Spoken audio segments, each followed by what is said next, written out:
গেছে, অনেকে হয়তো যায়নি, এখান থেকে জানতে পারবে, তার চেষ্টা করি সেই খোঁজটা দেওয়া। তো আমরা কিন্তু যেই রেস্টুরেন্টে খেয়ে বেরালাম ওখান থেকে শেয়ারিং অটোতে উঠলাম, 20 টাকা করে বলেছে। এবার ওই যা হয় একটা জায়গা অবধি দিয়ে নামিয়ে দেবে, তারপর একটু হেঁটে নিতে হবে, এটা বুঝতে পারছি। তো চলুন মন্দিরটা সম্বন্ধে কী জানতে পারছি সেটা বলবো আপনাদেরকে, দেখাবো। প্লাস এখানে শুনেছি এটা সবচেয়ে একটা বড় মানে ভালো ব্যাপার, যেখানে একটা প্রসাদের বাজার। হ্যাঁ, আপনারা বলবেন পুরীর মন্দিরেও বসে, কিন্তু সেটাকে আমরা কোনোভাবে দেখাতে পারি না, কারণ ওখানে আমাদের কোনো কিছু অ্যালাউ থাকে না গ্যারি। এই মন্দিরে সব কিছু অ্যালাউ রয়েছে। আর এই বাজারটা বসে মানে ভোগের বাজার, সেটা বেশ বিখ্যাত ভুবনেশ্বর। তো সেই বাজারটাই মেনলি আমরা যাবো, এক্সপ্লোর করবো, দেখাবো কী ধরনের প্রসাদ পাওয়া যায়, কী ধরনের ভোগ পাওয়া যায়, আমরা যেটা খাবো, এই উদ্দেশ্য নিয়ে আমরা মেনলি যাচ্ছি অনন্ত বাসুদেব মন্দিরে। তো চলুন গিয়ে দেখছি কী অপেক্ষা করে আছি, দেখাবো। মোটামুটি এখান থেকে ওই বলতে পারেন 4-5 কিলোমিটার ডিস্টেন্স রয়েছে। যাই আগে পৌঁছে তারপর গিয়ে আপনাকে দেখাবো কী দেখতে পাচ্ছি। আমরা যখন পুরী থেকে সাইট সিন করতে আসি, একটা খুব বিখ্যাত জায়গায় নিয়ে আসি, সেটা হচ্ছে লিঙ্গরাজ টেম্পল। কারণ এখানে বলা হয় যে শিব এবং বিষ্ণু একসাথে রয়েছে। এই হচ্ছে কি দেখতে পাচ্ছেন লিঙ্গরাজ মন্দির। ভেতরে গিয়ে তো ছবি তোলার কোনো পারমিশন নেই। তো এই লিঙ্গরাজ মন্দিরের সামনেই কিন্তু এটা রয়েছে এই অনন্ত মাধব বাসান যেটা টেম্পলটা, সেটা সেদিকে যাবো আমরা। দেখুন এখানে বাইরে প্রচুর ফল টলের দোকান বসে গেছে, খুব সুন্দর পাওয়া যাচ্ছে। তো ওখানে ডাব রয়েছে। এই যে দেখতে পাচ্ছেন এইটা হচ্ছে কি লিঙ্গরাজ মন্দির। আর এর উল্টো দিকে যে রাস্তাটা চলে যাচ্ছে, এই রাস্তা ধরে যদি চলে যাই, দেখুন এখানে লেখা হচ্ছে, আপনাদের একটু জুম করে দেখিয়ে দিচ্ছি, এই অনন্ত বাসুদেবা টেম্পল। মানে এই সোজা রাস্তা ধরেই চলে যেতে হবে। ওই যে ম্যাডাম যাচ্ছে, আমরা রাস্তা দিয়ে হেঁটে যাচ্ছি। এটা একটা এখানকার খুব প্রসিদ্ধ একটা বিখ্যাত মন্দির, আর এই ভোগের জন্য কিন্তু খুব বিখ্যাত মন্দির। যার পথে খুব সুন্দর এখানে একটা জলাশয় বা পুষ্করিণী রয়েছে, দেখতে পাচ্ছি এখানে ফাউন্টেন শোয়ের ব্যবস্থা রয়েছে, রাত্রিরে হয় হয়তো। আর দেখুন এখানে দেখা যাচ্ছে মাঝখানে, জলের মাঝখানে কিন্তু একটা মন্দির রয়েছে, সেটাতে বোধহয় যাওয়ার কোনো পারমিশন হয়তো নেই। কোনো উৎসব বা অকেশনের সময় হয়তো এখানকার লোকেরা যায়। আর বাইরে আপনি প্রচুর পান্ডা দেখতে পেয়ে যাবেন পুজো দেওয়ার জন্য। মোটামুটি তো চলুন আমরা চলে এসেছি মন্দিরের সামনে, এবার যাবো আস্তে আস্তে ভেতরে গিয়ে ঢুকবো, দেখবো। দেখতে পাচ্ছেন সারি সারি সেই যে হাঁড়িগুলো আমরা দেখি, যেগুলো সেই পুরীতে গেলে দেখতে পাই না, মাথায় করে করে ভাত নিয়ে যাচ্ছে, ডাল নিয়ে যাচ্ছে, এগুলো সারি সারি রাখা রয়েছে। আর এদিকে মন্দির রয়েছে। তো চলুন মন্দিরের দিকে যাবো। দেখতে পাচ্ছেন মন্দিরে একদম গেটের সামনে চলে এসেছি। অনন্ত বাসুদেবা টেম্পল 13th সেঞ্চুরিতে তৈরি হয়েছিল। এই হচ্ছে মন্দিরের গেট। চলুন আস্তে আস্তে ভেতর দিকে যাবো, গিয়ে দেখবো, ঢুকবো, কী কী রয়েছে দেখাবো আপনাদের। এই দেখতে পাচ্ছেন মন্দিরের ভেতরে ঢুকে পড়েছি। প্রাচীন দিনের সেই যে শিল্পকলা এখানকার, উৎকল আর কি, আমরা মানে উড়িষ্যার তাগের নাম ছিল উৎকল, উৎকলে চলে এসেছি। তো উৎকলের প্যাটার্নে যেরকম পুরীর মন্দির দেখতে হয় সেরকম। আর এই দিকে যদি দেখি, দেখুন এই যে কাঠগুলো রাখা রয়েছে, এই কাঠগুলো কিন্তু জ্বালানি হিসাবে এখানে ব্যবহার করা হয় এই ভোগ রান্নার জন্য। তো দেখতে পাচ্ছেন এখানে সবাই ব্যাগে ব্যাগে ভরে ভোগ নিয়ে যাচ্ছে। তো চলুন আগে ওদিকে যাব, গিয়ে দেখবো। আজকে আপনাদের সামনে তুলে ধরছি ভুবনেশ্বরের একটা খুব বিখ্যাত মন্দির, সেটা হচ্ছে অনন্ত বাসুদেবা টেম্পল। কোনো দ্বিধা নেই এটা বলতে যে এই অনন্ত বাসুদেবা টেম্পল হচ্ছে আর কেউ নয়, স্বয়ং জগন্নাথ দেব, বলরাম দেব এবং মা সুভদ্রার এই মন্দির। বহু পুরনো এই মন্দির। মন্দিরের শিল্পকলা স্থাপত্য দেখলেই বোঝা যায়। তবু একটু বলে দিই, মন্দিরটা 13th সেঞ্চুরিতে তৈরি হয়েছিল এই মন্দির। আর এই মন্দিরটা তৈরি করেছিলেন 13th সেঞ্চুরিতে তৎকালীন গঙ্গা ডায়নাস্টির মহারানী চন্দ্রিকা দেবী। আর মন্দিরের যদি আর্কিটেক্ট খুব ভালোভাবে দেখেন, এই যে মন্দিরের কাজগুলো যে দেখতে পাচ্ছেন আপনারা, এগুলো হচ্ছে কলিঙ্গ স্টাইলে এই মন্দির তৈরি। আর মন্দিরের যে শ্রী বিগ্রহ যে আছে সেটাও কিন্তু কলিঙ্গ স্টাইলে তৈরি। শ্রী বিগ্রহটি যেটি আছে সেটা হচ্ছে জগন্নাথ দেবের শ্রী বিগ্রহ, সেটি হচ্ছে ব্ল্যাক গ্রানাইট স্টোন দিয়ে তৈরি এই মন্দির। ভুবনেশ্বরের রেলওয়ে স্টেশন থেকে, অর্থাৎ ভুবনেশ্বর রেল স্টেশন থেকে মাত্র 4.25 কিলোমিটার দূরে এই মন্দির। 4.25 কিলোমিটার দূরত্ব এমন কিছু নয়, তবে কেউ চাইলে বাসে আসতে পারেন, এসি নন এসি নানা রকম বাস ভুবনেশ্বরে চলে, বা কেউ চাইলে অটো রিজার্ভ করেও আসতে পারেন, কেউ শেয়ারেও আসতে পারেন। আর এইখানে শ্রী বিগ্রহটি, এই যে জগন্নাথদেব, বলরামদেব, মা সুভদ্রার যে শ্রী যে তিনটে যে বিগ্রহ, এটা একটু অন্য রকমের বিগ্রহটা। এটা কিন্তু পুরীর মন্দিরে আমরা যেরকম ধরনের জগন্নাথদেব, মা সুভদ্রা এবং বলরাম দেবকে যে রূপে দেখতে পাই ঠিক সেরকম নয়, একটু অন্য রকম তার মূর্তিটা। তবে এখানেও নারায়ণ স্বয়ং বিষ্ণু, যিনি নাকি এখানে বাসুদেব নামে পরিচিত। এখানে তার 4টে হাত, তো শঙ্খ চক্র গদা পদ্ম ওনার 4 হাতে এই 4টে জিনিস রয়েছে। অনন্ত বাসুদেবা বলতে এখানে যেটা বোঝানো হচ্ছে সেটা হচ্ছে অনন্ত বলতে এখানে বলরাম দেবকে বোঝানো হচ্ছে। কারণ হয়তো অনেকেই জানেন যে বলরাম দেব কিন্তু অনন্তনাগ, তার একটা রূপ, সেটার একটা আলাদা গল্প, সেটা এই মুহূর্তে আমি বলছি না, যদি কোনোদিন সুযোগ আসে সেটা পরে বলা যাবে। আর বাসুদেব বলতে স্বয়ং নারায়ণ শ্রীকৃষ্ণ বা জগন্নাথ দেব, আর তার সাথে রয়েছে পদ্মে মা সুভদ্রা এখানে দৃশ্যমান। তো মূল বিগ্রহের ভিডিও করা যায় না, ছবি তোলা নিষেধ, তাই আপনাদের মূল বিগ্রহ দেখাতে পারলাম না। আমরা মূল বিগ্রহর দর্শন করেছি। আর এখানের এই মন্দিরের একটা বিশেষ যে গুরুত্বপূর্ণ ব্যাপার সেটা হচ্ছে যে এখানে কিন্তু ভোগের ব্যবস্থা আছে। যদিও অন্যান্য অনেক মন্দিরে আছে, পুরীর মন্দিরেও ভোগের ব্যবস্থা আছে, কিন্তু এই মন্দিরের ভোগের ব্যবস্থা বিশেষ গুরুত্বপূর্ণ আমি এই কারণে বলছি, প্রচুর লোক এখানে এসে বসে খাচ্ছে এবং খাবার কেউ নিয়েও যাচ্ছেন। যারা বসে খেতে পারছেন না তারা অনেকে খাবার প্যাকিং করে নিয়ে চলে যাচ্ছে। আর এইখানে যে ভোগ ব্যাপারটা, এটাকে আবাদা বলে, আভাদা, এখানকার এই ভোগকে আভাদা বলে। আমরাও এখানে ভোগ খেলাম, তারও ভিডিও আছে, আপনারা তাও নিশ্চয়ই আমাদের চ্যানেলে দেখতে পাবেন। আর যদি মনে করেন ভুবনেশ্বরে আসবেন, মন্দিরটা আর একটু ভালো যদি আমি লোকেশন বলি, জাস্ট এখানে লিঙ্গরাজ টেম্পল আছে ভুবনেশ্বরের, লিঙ্গরাজ টেম্পল থেকে হার্ডলি 200 মিটারের ভেতরে যদি মনে করেন আসবেন অনন্ত বাসুদেবা টেম্পল ভুবনেশ্বরে, একবার এসে দেখা করবেন, দেখবেন, দর্শন করবেন, নারায়ণ দর্শন করবেন। দেখতে থাকুন ম্যাপেল। ভোগের মার্কেটে চলে এসেছি, শুধুই ভোগ চারদিকে, ঠিক আছে, শয়ে শয়ে ভোগ বিক্রি হচ্ছে। যেরকম বলবেন সেরকম আপনাকে ধুয়ে দিয়ে ভোগ দিয়ে দেওয়া হবে। এখানে QR কোডের ব্যবস্থা রয়েছে, অনলাইন পেমেন্ট করতে পারবেন, কোনো অসুবিধা নেই। দেখুন প্রচুর ভোগ রয়েছে এখানে, যা চাইবেন সব ভোগ পেয়ে যাবেন। প্রচুর ভোগের দোকান, মানে বলা হয় এখানে ভোগের মার্কেট বসে, ঠিক আছে। আর আপনি আপনার পছন্দ মতো সব রকমের ভোগ এখান থেকে বানিয়ে নিতে পারবেন, যেরকম চাইবেন। দেখুন ওখানে লোকেরা বসেও খাচ্ছে, দেখুন দেখাচ্ছি আপনাদেরকে। এখানেই বসে কিন্তু পাতায় সবাই খাওয়া দাওয়া করছে, এখানেও বসে খেতে পারেন। বিভিন্ন জায়গা রয়েছে ভোগ খাওয়ার জন্য, ভোগ এবং কলা পাতা দিয়ে দেওয়া হবে, কলা পাতায় বসে ভোগটা খাবেন আপনারা।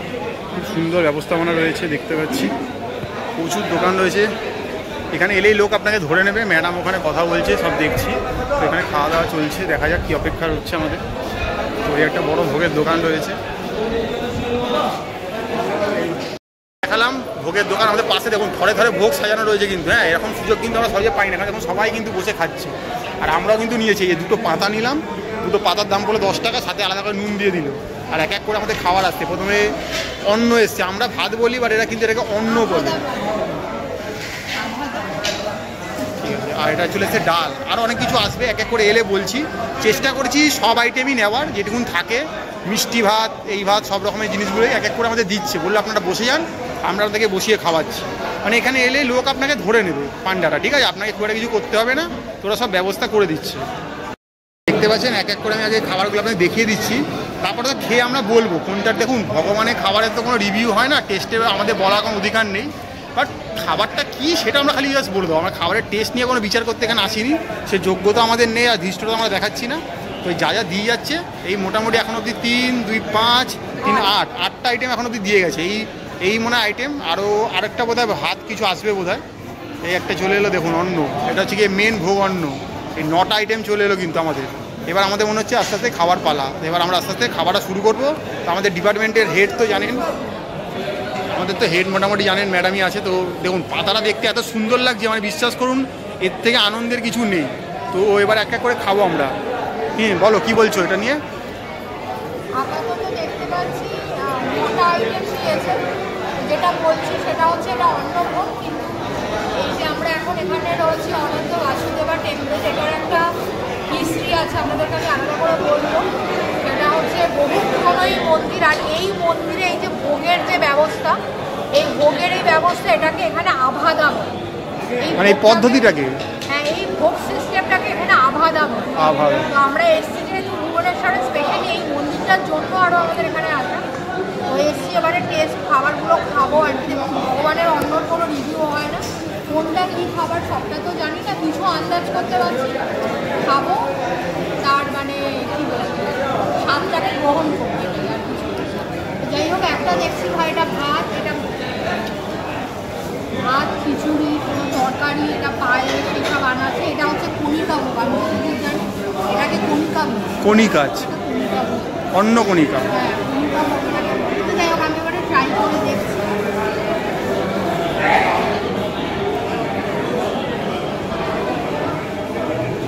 কণিকা ভোগ হচ্ছে মিষ্টি একটা পোলাও হয়, তার মধ্যে বাদাম কিশমিশ দেওয়া থাকে।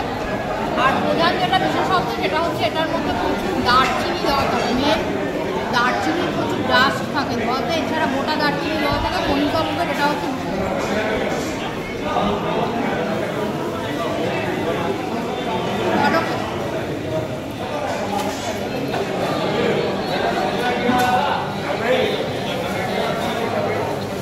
এটা মনে হয় খুব সম্ভবত খিচুড়িটা খাচ্ছি, সে একটা বিখ্যাত জগন্নাথ দেবের খিচুড়ি আছে, করমাবাই খিচুড়ি। মানে যেটা কি 56 ভোগে থাকে, তাই তো? যেটা 56 ভোগে থাকে। 56 ভোগে থাকেই। আচ্ছা, থাকে না। 56 ভোগের গল্প আলাদা। 56 ভোগে হচ্ছে যেটা হচ্ছে বৃন্দাবনে হয়েছিল, মা যশোদা করে দিয়েছিল 56 ভোগ। আর এই করমাবাই যে খিচুড়ি যেটা বলছি, এটা হচ্ছে পুরীর জগন্নাথ দেবকে, সেটার একটা আলাদা গল্প আছে। এই মুহূর্তে সেটা আমি বলছি না, সম্ভবত এটা করমাবাই খিচুড়ি যেটা খাচ্ছি।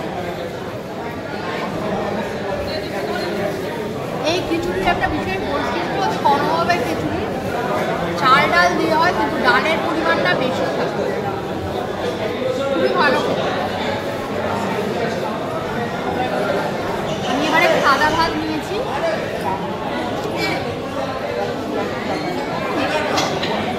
পটলের তরকারি, পটল মটর দিয়ে একটা তরকারি। এটা মটরের তরকারি।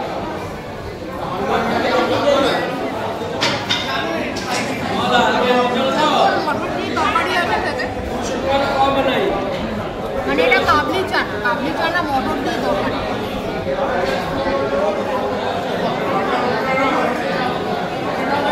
ভালো।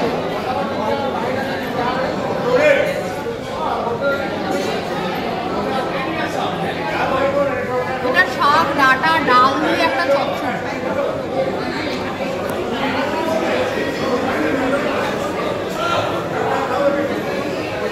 আমি এটাকে ডাঁটা ভেবেছিলাম, কিন্তু এটা ডাঁটা নয়, এটা হচ্ছে একটা পটপটি টাইপের জিনিস, মানে একটা ক্রিসপি টাইপের একটা বেসন চালের এরিয়ে একটা এরকম শক্ত জিনিস তৈরি করেছে পটপটি, সেটা দিয়ে এটা তৈরি করেছে তরকারিটা। তার সাথে শাক পাতা আছে, ডাল আছে, সব দিয়ে ডিফারেন্ট খেতে, কিন্তু বিশ্বাস করুন অপূর্ব, মানে এটা স্বাদ হচ্ছে অপূর্ব।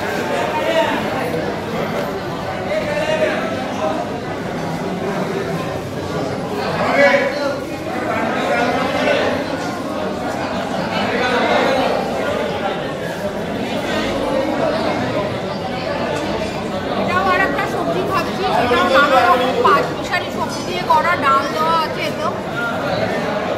তবে মনে হয় এটা ডালমা, খুব সম্ভবত আমি যেটা খাচ্ছি এটা হয়তো ডালমা।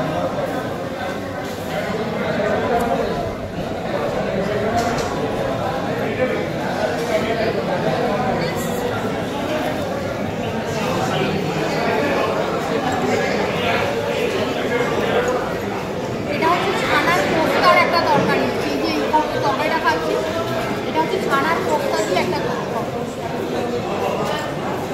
ভালো খেতে। সবগুলোই ভালো খেতে, মানে অসাধারণ স্বাদ।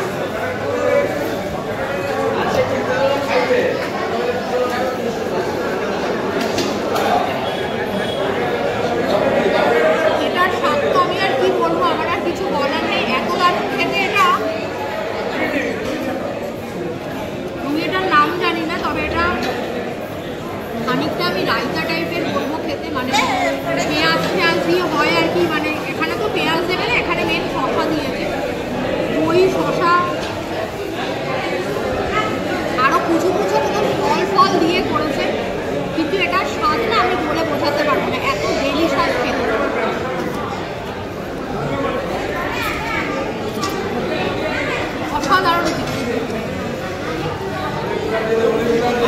পায়, সেটা নিয়ে আর কি বলবো।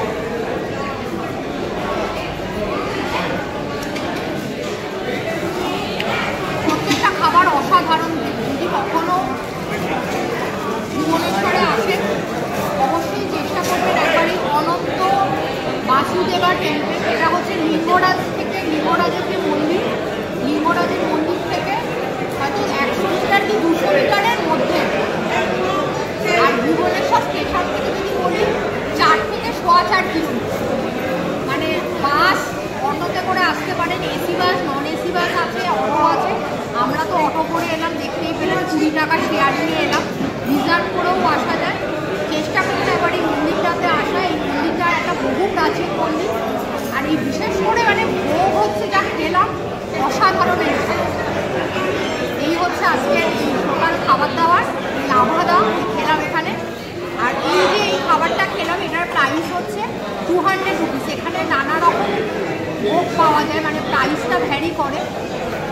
হয়তো 2-3টা আইটেম নিলে তার প্রাইস 100 টাকা হয়, আবার হয়তো 4-5টা নিলে তার প্রাইস 150 হয়।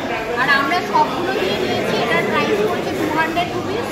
আর একটা ব্যাপার হচ্ছে এই যে খাবারটা আমরা নিয়েছি এটা একজনের জন্য নিয়েছি, কিন্তু যা পরিমাণ দিয়েছে 2জন মানুষ, মিডিয়াম যারা খায় তাদের 2জন মানুষ এটা হেসে ফেলে খেতে পারবে।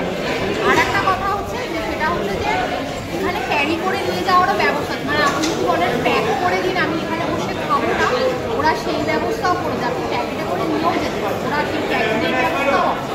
যদি কখনো মনে করেন ভুবনেশ্বরে আসবে আনন্দ বাসুদেবা টেম্পল, এখানে একবার আসবে, দর্শন করবে নারায়ণদেব, বলরামদেব আর মা সুভদ্রা দর্শন করে ভোগ প্রসাদ গ্রহণ করবে, সত্যি ভালো। দেখতে থাকুন ন্যাপেল, আমাদের খাওয়া দাওয়া চলছে।